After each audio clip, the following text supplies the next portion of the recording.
Em setembro de 1940, um policial britânico arranhou o rosto no espinho de uma rosa.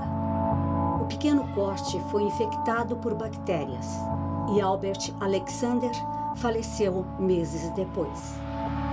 Casos como o do oficial eram corriqueiros até a metade do século XX.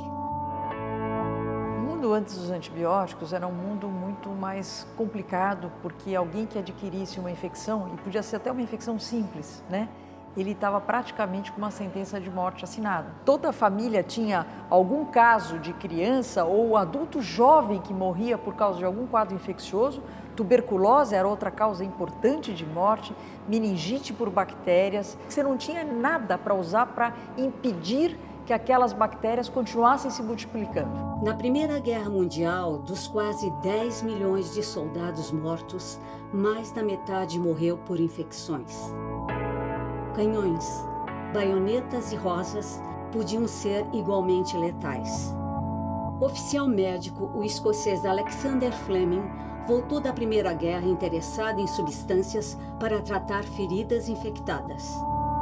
Em 1928, em Londres, ele estudava a bactéria Staphylococcus aureus quando esqueceu uma placa destampada. Ela embolorou. Ao redor do fungo, o Penicillium notatum, as bactérias não cresciam. Fleming percebeu que aquele fungo tinha uma substância capaz de matar bactérias e a chamou de penicilina. Foi só 10 anos depois que um grupo da Universidade de Oxford, coordenado pelo médico australiano Howard Florey, começou a obter penicilina em soluções concentradas. A equipe, que contava com os bioquímicos Ernest Chain e Norman Hitley, transformou os laboratórios de Oxford em uma verdadeira fábrica de penicilina. Em fevereiro de 1941, Florey iniciou os testes clínicos.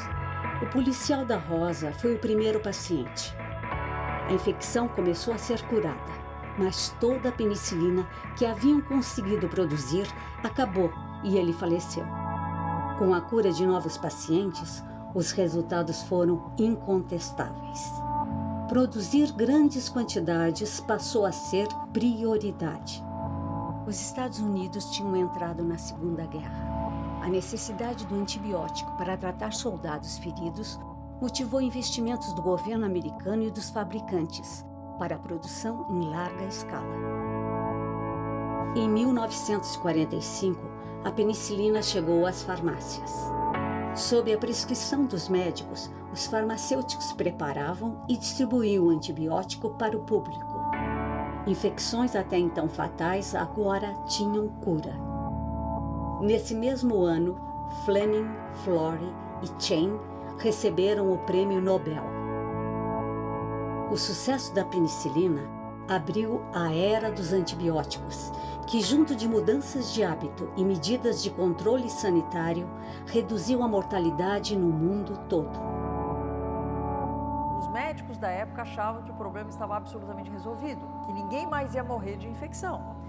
Só que a gente sabe que as bactérias, elas têm uma organização entre elas que é invejável. Então existe todo um mecanismo de troca, de comunicação entre as bactérias para criar bactérias mais fortes e mais resistentes. A principal preocupação nossa hoje com os antibióticos é a história das superbactérias.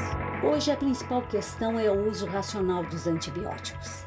Mas o primeiro antibiótico, a penicilina, foi e ainda é fundamental para a medicina. Foi a partir dela que infecções deixaram de ser sentenças de morte.